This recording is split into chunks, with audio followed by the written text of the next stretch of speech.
श्रीमद कुंज विहारणे नमः।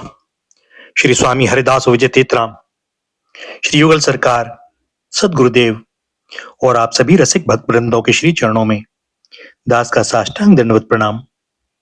आज श्रीमद भागवत महापुराण के दशम स्कंद के अंतर्गत 9वां अध्याय श्री कृष्ण का ऊखल से बांधा जाना। श्री सुखदेव जी कहते हैं, परीक्षित, एक समय की बात है, नंदरानी यशोदा जी ने घर की दासियों को तो दूसरे कामों में लगा दिया और स्वयं अपने लाला को मक्खन खिलाने के लिए दही मथने लगी। भैया, यहां एक बात द्रष्टव्य है कि दधी मंथन कर्म यशोदा जी की योग्य नहीं है।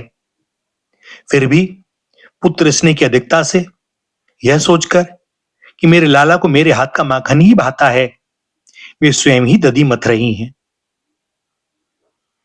और उनके शरीर से दधी मंथन रूप सेवा कर्म हो रहा है। हृदय में स्मरण की धारा सतत प्रवाहित हो रही है। वाणी में बाल चरित्र का संगीत, भक्त के तन मन वचन सब अपने प्यारे की सेवा में संलग्न हैं। स्नेह अमूर्त पदार्थ है, वह सेवा के रूप में ही व्यक्त होता है। स्नेह के ही विलास विशेष है नृत्य और संगीत। यशोदा मैया के जीवन में इस समय राग और भोग दोनों ही प्रकट हैं। मैंने तुमसे, सुखदेव जी कहते हैं, परीक्षित, मैंने तुमसे अब तक भगवान की जिन जिन बाल लीलाओं का वर्णन किया है, दधी मंथन के समय वे उन सब का स्मरण करती और गाती भी जाती थी। वे अपने स्थूल कटे भाग में सूत से बांधकर रेशमी लहंगा पहने हुए थीं। उनके स्तनों में से पुत्र स्नेह की अधिकता से दूध चूता जा रहा था और वे कांप भी रहे थे। नेति खींचते रहने से बाहें कुछ थक गई थीं। हाथों के कंगन और कानों के कर्णफूल हिल रहे थे। मुख पर पसीने की बूंदें झलक रही थीं। चोटी में गुथे हुए मालती के सुंदर पुष्प गिरते जा रहे थे। सुंदर भौहों वाली यशोदा इस प्रकार दही मथ रही थी। भैया, कमर में रेशमी लहंगा डोरी से कसकर बंधा हुआ है, अर्थात जीवन में आलस्य प्रमाद सावधानी नहीं है। सेवा कर्म में पूरी तत्परता है। रेशमी लहंगा इसलिए पहने हैं कि किसी प्रकार की अपवित्रता रह गई तो मेरे कन्हैया को कुछ हो जाएगा। माता की हृदय का रस स्नेह दूध स्तन के मुंह आ लगा है, चुचुआ रहा है, बाहर झांक रहा है कि कहीं श्याम सुंदर आवे तो उनकी दृष्टि पहले मुझ पर पड़े और वे पहले माखन ना खाकर मुझे ही पीवें, यही उसकी लालसा है। स्तन के कांपने का अर्थ यह है कि उसे भय भी है कि कहीं मुझे श्याम सुंदर ने नहीं पिया तो। कंकड़ और कुंडल नाच नाच कर मैया को बधाई दे रहे हैं। यशोदा मैया के हाथों के कंकड़ इसलिए झंकार ध्वनि कर रहे हैं कि वे आज उन हाथों में रहकर धन्य हो रहे हैं कि जो हाथ भगवान की सेवा में लगे हैं। और कुंडल यशोदा मैया के मुख से लीला गान सुनकर परमानंद से हिलते हुए कानों की सफलता की सूचना दे रहे हैं। हाथ वही धन्य हैं जो भगवान की सेवा करें और कान वे धन्य हैं जिनमें भगवान की लीला गुणगान की सुधा धारा प्रवेश करती रहे। मुख पर स्वेद और मालती के पुष्पों के नीचे गिरने का ध्यान माता को नहीं है। वह श्रृंगार और देह को भूल चुकी है, अथवा मालती के पुष्प स्वयं ही चोटियों से छूटकर उनके चरणों में गिर रहे हैं कि ऐसी वात्सल्यमयी मां के चरणों में ही रहना सौभाग्य है, हम इनके सिर पर रहने के अधिकारी नहीं। और भैया, उसी समय भगवान श्री कृष्ण स्तन पीने के लिए दही मथी हुई अपनी माता के पास आए। उन्होंने अपनी माता के हृदय में प्रेम और आनंद को और भी बढ़ाते हुए दही की मथानी पकड़ ली तथा उन्हें मथने से रोक दिया। हृदय में लीला की सुख स्मृति, हाथों से दधी मंथन और मुख से लीला गान, इस प्रकार मन तन वचन तीनों का श्री कृष्ण के साथ एक साथ संयोग होते ही श्री कृष्ण उठकर मां मां पुकारने लगे। अब तक भगवान श्री कृष्ण सोए हुए से थे। मां की स्नेह साधना ने उन्हें जगा दिया। वे निर्गुण से सगुण हुए, अचल से चल हुए, निष्काम से सकाम हुए। स्नेह के भूखे प्यासे मां के पास आए। क्या ही सुंदर नाम है स्तन निकाम। मंथन करते समय आए, जब वह खाली बैठी थी तब नहीं। सर्वत्र भगवान साधन की प्रेरणा देते हैं, अपनी ओर आकृष्ट करते हैं, परंतु मथानी पकड़कर मैया को रोक लिया। मां, अब तेरी साधना पूर्ण हो गई, पिष्ट पेषण करने से क्या लाभ। अब मैं तेरी साधना का इससे अधिक भार नहीं सह सकता। और मां प्रेम से दब गई, निहाल हो गई। मेरा लाला मुझे कितना चाहता है।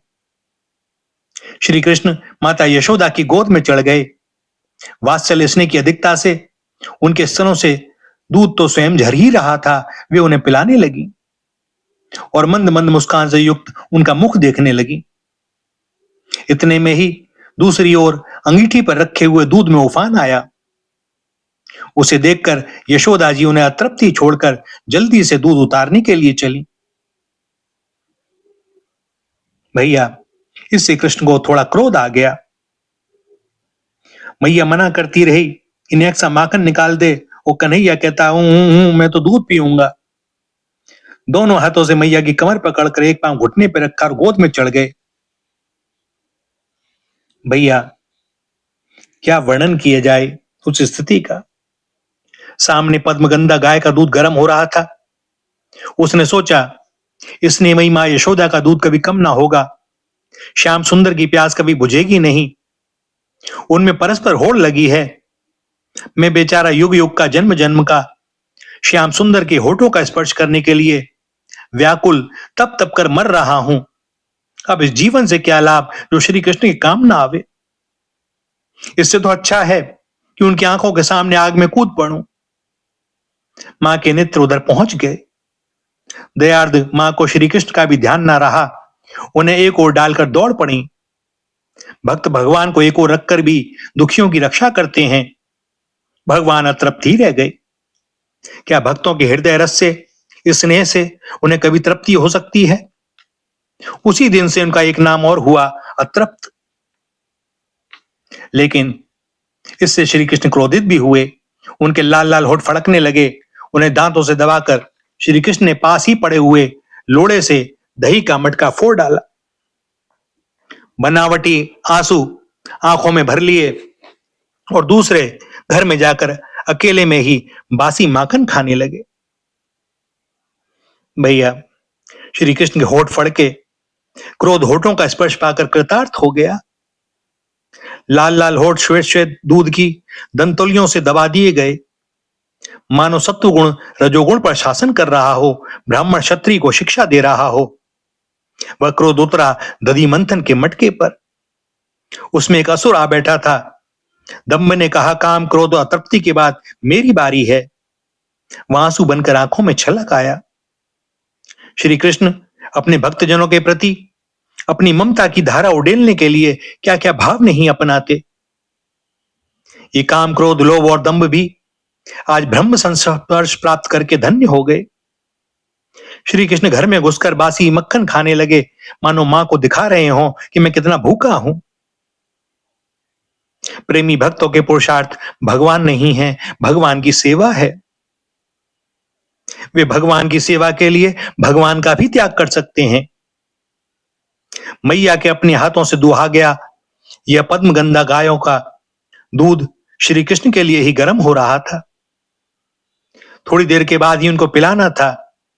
दूध उफन जाएगा तो मेरा लाला भूखा रह जाएगा और रोएगा। इसलिए माता ने उन्हें नीचे उतारकर दूध को संभाला। यशोदा माता दूध के पास पहुंची। प्रेम का कैसा अद्भुत दृश्य है। पुत्र को गोद से उतारकर उसके पेय के प्रति इतनी प्रीति क्यों। अपनी छाती का दूध तो अपना ही है, वह कहीं जाता नहीं। परंतु यह सहस्त्रों छटी हुई गायों के दूध से पालित पद्मगंधा गाय का दूध फिर कहां मिलेगा। वृंदावन का दूध अप्राकृत चिन्मय प्रेम जगत का दूध। मां को आते देखकर शर्म से दब गया। अहो, आग में कूदने का संकल्प करके मैंने मां के स्नेहानंद में कितना बड़ा विघ्न कर डाला।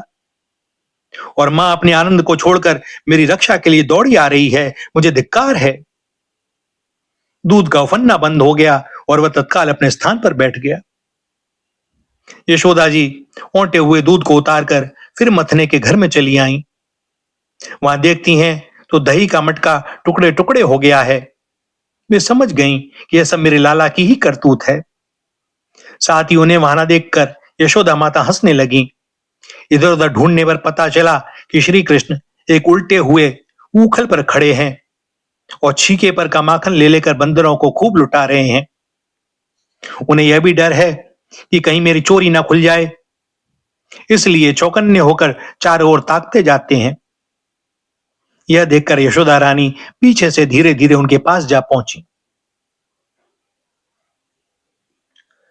मानो इन सब लीलाओं से बालकृष्ण कह रहे हैं कि मां, तुम अपनी गोद में नहीं बैठाओगी तो मैं किसी खल की गोद में जा बैठूंगा।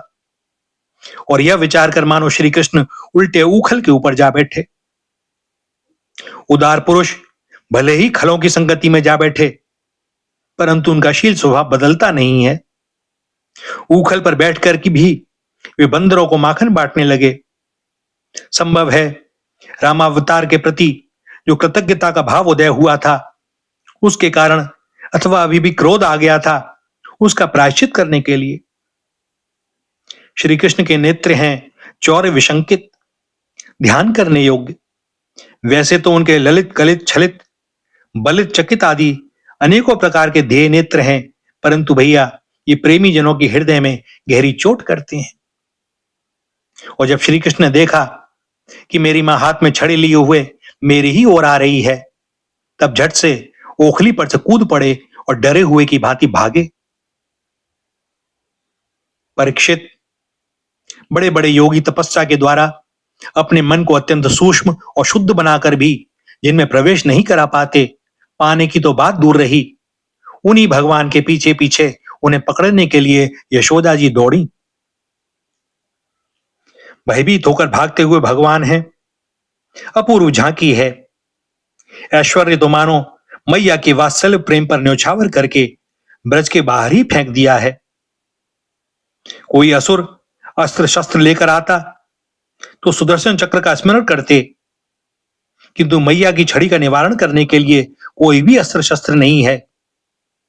भगवान की यह भयभीत मूर्ति कितनी मधुर है। धन्य है इस भय को। जब इस प्रकार माता यशोदा श्री कृष्ण के पीछे दौड़ने लगी, तब कुछ ही देर में बड़े बड़े एवं हिलते हुए नितंबों के कारण उनकी चाल धीमी पड़ गई। वेग से दौड़ने के कारण उनकी चोटी की गांठ ढीली पड़ गई। वे ज्यों ज्यों आगे बढ़ती जाती, पीछे पीछे चोटी में गुथे हुए फूल गिरते जाते। इस प्रकार सुंदरी यशोदा ज्यों त्यों करके उन्हें पकड़ सकी। माता यशोदा का शरीर और श्रृंगार दोनों ही विरोधी हो गए। मानो कह रहे हो कि तुम प्यारे कन्हैया को क्यों खदेड़ रही हो, किंतु मैया तो मैया, मैया ने पकड़कर ही छोड़ा। श्री कृष्ण का हाथ पकड़कर वे उन्हें डराने धमकाने लगी। भैया, विश्व के इतिहास में, भगवान के संपूर्ण जीवन में पहली बार स्वयं विश्वेश्वर भगवान मां के सामने अपराधी बनकर खड़े हुए हैं। मानो अपराधी भी मैं ही हूं, इस सत्य का प्रत्यक्ष करा दिया। बाएं हाथ से दोनों आंखें रगड़ रगड़ कर मानो उनसे कहलाना चाहते हो कि ये किसी कर्म के कर्ता नहीं है। ऊपर इसलिए देख रहे हैं कि जब माता ही पीटने के लिए तैयार है, तब मेरी सहायता और कौन कर सकता है। नेत्र भय से विवल हो रहे हैं कि ये भले ही कह दें कि मैंने नहीं किया, हम कैसे कहें, फिर तो लीला ही बंद हो जाएगी। मां ने डांटा, अरे अशांत प्रकृते, वानर बंधो, मंथनी स्फोटक, अब तुझे मक्खन कहां से मिलेगा। आज मैं तुझे ऐसा बांधूंगी कि तू न तो ग्वाल बालों के साथ ही खेल सकेगा और न माखन चोरी आदि उद्यम ही बचा सकेगा। उस समय श्री कृष्ण की झांकी बड़ी विलक्षण हो रही थी। अपराध तो किया ही था, इसलिए रुलाई रोकने पर भी ना रुकती थी। हाथों से आंख मल रहे हैं, मुंह पर काजल की स्याही फैल गई। पिटने के भय से आंखें ऊपर की ओर उठ गईं और उनसे व्याकुलता सूचित हो रही थी। जब यशोदा जी ने देखा कि लल्ला बहुत डर गया है, तब उनके हृदय में वात्सल्य स्नेह उमड़ आया। उन्होंने छड़ी फेंक दी। इसके बाद सोचा कि इसको एक बार रस्सी से बांध देना चाहिए, नहीं तो यह कहीं भाग जाएगा। परीक्षित, सच पूछो तो यशोदा मैया को अपने बालक के ऐश्वर्य का पता न था, जिसमें ना बाहर है ना भीतर है, ना आदि है और अंत, जो जगत के पहले भी थे और बाद में भी रहेंगे। इस जगत के भीतर तो हैं ही, बाहरी रूपों में भी हैं, और तो क्या जगत के रूप में भी वह स्वयं ही है। यही नहीं, जो समस्त इंद्रियों से परे और अव्यक्त हैं, उन्हीं भगवान को मनुष्य सा रूप धारण करने के कारण पुत्र समझकर यशोदा रानी रस्सी से उखल में ठीक वैसे ही बांध देती हैं जैसे कोई साधारण सा बालक। वे विचार करती हैं या फिर कभी उखल पर ना जाकर बैठे, इसके लिए उखल से बांधना ही उचित है, क्योंकि खल का अधिक संग होने पर उससे मन में उद्योग हो जाता है। दूसरे, यह उखल भी चोर ही है, क्योंकि इसने कन्हैया के चोरी करने में सहायता की है। दोनों को बंधन योग्य देखकर ही यशोदा माता ने दोनों को बांधने का उद्योग किया।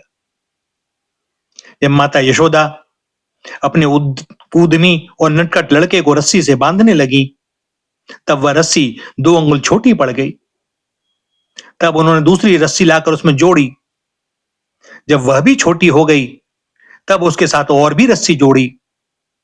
इस प्रकार वे जो जो रस्सी लाती और जोड़ती, त्यों त्यों जुड़ने पर भी वे सब की सब 2 अंगुल छोटी पड़ती जाती। भैया, भगवान जिसको अपनी कृपा प्रसाद पूर्ण दृष्टि से देख लेते हैं, यशोदा माता भगवान जिसको अपनी कृपा प्रसाद पूर्ण दृष्टि से देख लेते हैं, वह सर्वदा के लिए बंधन से मुक्त हो जाता है। यशोदा माता अपने हाथ में जो रस्सी उठाती, उसी पर श्री कृष्ण की दृष्टि पड़ जाती, वह स्वयं मुक्त हो जाती, तो अब उस रस्सी में गांठ लगे तो लगे कैसे। कोई साधक यदि अपने गुणों के द्वारा भगवान को रिझाना चाहे तो नहीं रिझा सकता। मानो यही सूचित करने के लिए कोई भी गुण अर्थात रस्सी भगवान के उदर को पूर्ण करने में समर्थ नहीं हुई। ये रस्सी 2 अंगुल ही कम क्यों होती है? इस पर कहते हैं, भगवान ने विचार किया कि जब मैं शुद्ध हृदय भक्तजनों को दर्शन देता हूं, तब मेरे साथ एकमात्र सत्व गुण से ही संबंध की स्फूर्ति होती है, रज और तम से नहीं। इसलिए उन्होंने रस्सी को 2 अंगुल कम करके अपना भाव प्रकट किया। उन्होंने विचार किया कि जहां नाम और रूप होते हैं, वहां बंधन भी होता है। मुझ परमात्मा में बंधन की कल्पना कैसी, जबकि ये दोनों है ही नहीं। 2 अंगुल की कमी का यही रहस्य है। 2 वृक्षों का उद्धार करना है, यही क्रिया सूचित करने के लिए यह रस्सी 2 अंगुल कम पड़ गई। भगवत कृपा से द्वैतानुरागी भी मुक्त हो जाता है और असंग भी प्रेम से बंध जाता है। यही दोनों भाव सूचित करने के लिए रस्सी 2 अंगुल कम हो गई। यशोदा माता ने छोटी बड़ी अनेकों रस्सियां अलग अलग और एक साथ भी भगवान की कमर में लगाई, परंतु वे पूरी ना पड़ी, क्योंकि भगवान में छोटे बड़े का कोई भेद नहीं है। रस्सियों ने कहा, भगवान के समान अनंतता, अनादिता और विभुता हम लोगों में नहीं है, इसलिए इनको बांधने की बात मत करो। जैसे नदियां समुद्र में समा जाती हैं, वैसे ही सारे गुण अर्थात सारी रस्सियां अनंत गुण भगवान में लीन हो गए, अपना नाम रूप खो बैठे। यही 2 भाव सूचित करने के लिए रस्सियों में 2 अंगुल की न्यूनता हुई। यशोदा रानी ने घर की सारी रस्सियां जोड़ डाली, फिर भी वे भगवान श्री कृष्ण को न बांध सकी। उनकी असफलता पर देखने वाली गोपियां मुस्कुराने लगी और वे स्वयं भी मुस्कुराती हुई आश्चर्यचकित हो गईं। वे मन में विचार करती हैं कि इसकी कमर मुट्ठी भर की है, फिर भी सैकड़ों हाथ लंबी रस्सी से यह नहीं बंधता है।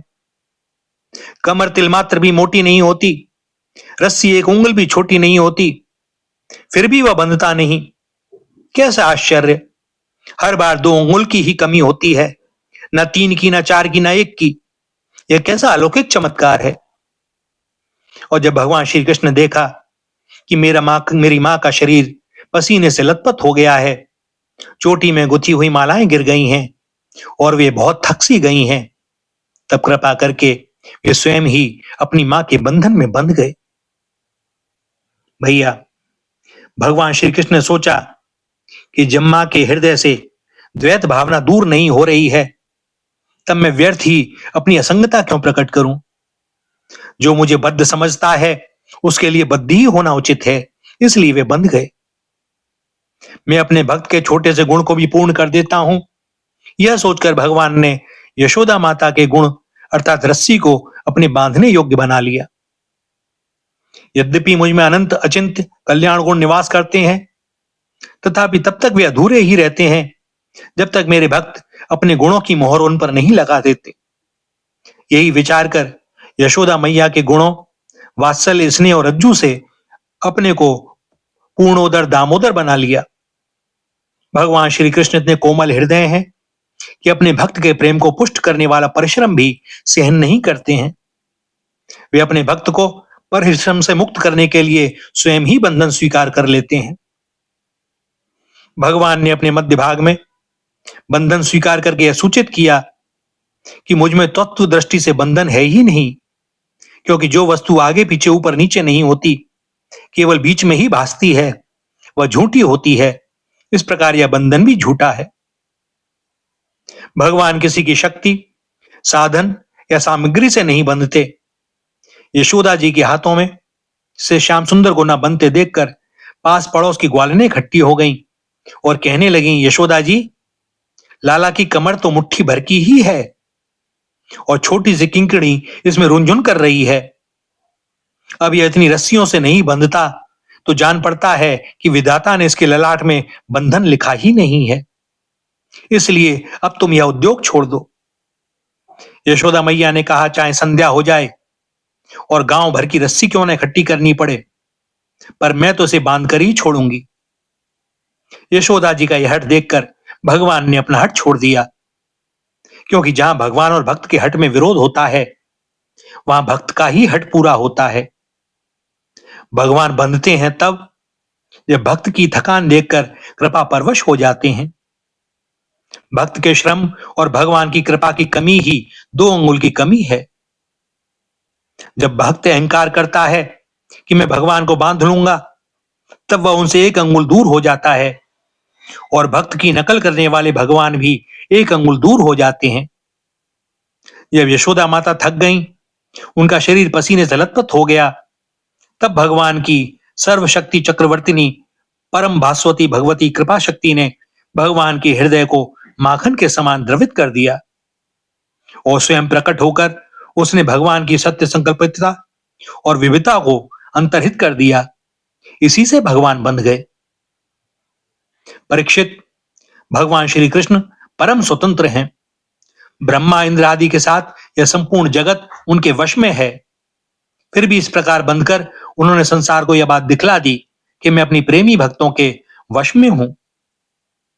यद्यपि भगवान स्वयं परमेश्वर हैं, तथापि प्रेम परवश होकर बंध जाना परम चमत्कारी होने के कारण भगवान का ही भूषण है, दूषण नहीं।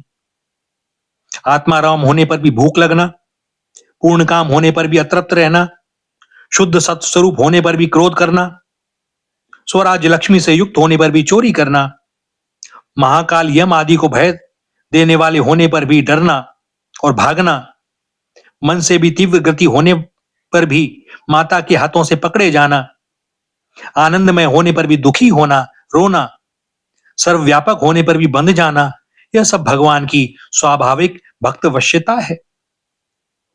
जो लोग भगवान को नहीं जानते हैं, उनके लिए तो इसका कोई उपयोग नहीं है, परंतु जो श्री कृष्ण भगवान को भगवान के रूप में पहचानते हैं, उनके लिए यह अत्यंत चमत्कारी वस्तु है और यह देखकर जानकर उनका हृदय द्रवित हो जाता है, भक्ति प्रेम से सराबोर हो जाता है। अहो विश्वेश्वर प्रभु अपने भक्त के हाथों ऊखल में बंधे हुए हैं।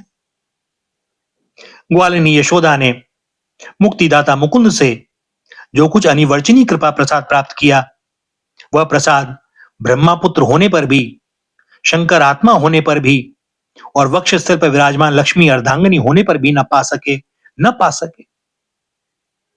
यह गोपिकानंदन भगवान अनन्य प्रेमी भक्तों के लिए जितने सुलभ हैं, उतने देहाभिमानी, कर्मकांडी एवं तपस्वियों को तथा अपने स्वरूपभूत ज्ञानियों के लिए भी नहीं है। ज्ञानी पुरुष भी भक्ति करें तो उन्हें इन सगुण भगवान की प्राप्ति हो सकती है, परंतु बड़ी कठिनाई से। ऊखल से बंधे हुए भगवान सगुण हैं, वे निर्गुण प्रेमी को कैसे मिलेंगे? इसके बाद नंदरानी यशोदा जी तो घर के काम धंधों में उलझ गईं और ऊखल में बंधे हुए भगवान श्याम सुंदर ने उन दोनों अर्जुन वृक्षों को मुक्ति देने का विचार किया, जो पहले यक्षराज कुबेर के पुत्र थे। भैया, स्वयं बंधकर भी बंधन में पड़े हुए यक्षों की मुक्ति की चिंता करना सत्पुरुष के सर्वथा योग्य है। जब यशोदा माता की दृष्टि श्री कृष्ण से हटकर दूसरे पर पड़ती है, तब वे भी किसी दूसरे को देखने लगते हैं और ऐसा उद्यम मचाते हैं कि सबकी दृष्टि उनकी ओर खिंच जावे। यक्षराज कुबेर के इन दोनों पुत्रों के नाम थे नल, कुबर और मणिग्रीव। इनके पास धन, सौंदर्य और ऐश्वर्य की पूर्णता थी। इनका घमंड देखकर ही देवर्षि नारद जी ने श्राप दे दिया था और ये वृक्ष हो गए थे। भैया, ये नल, कुबर और मणिग्रीव भक्त कुबेर के पुत्र हैं, इसलिए इनका अर्जुन नाम है। ये देवर्षि नारद के द्वारा दृष्टिपूत किए जा चुके हैं, इसलिए भगवान ने उनकी ओर देखा। जिससे पहले भक्ति की प्राप्ति हो जाती है, उस पर कृपा करने के लिए स्वयं बंधकर भी भगवान आते हैं।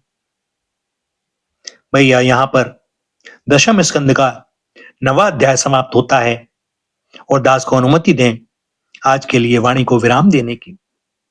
आगे श्री हरि की जैसी जो इच्छा। श्री राधा, श्री राधा, श्री राधा।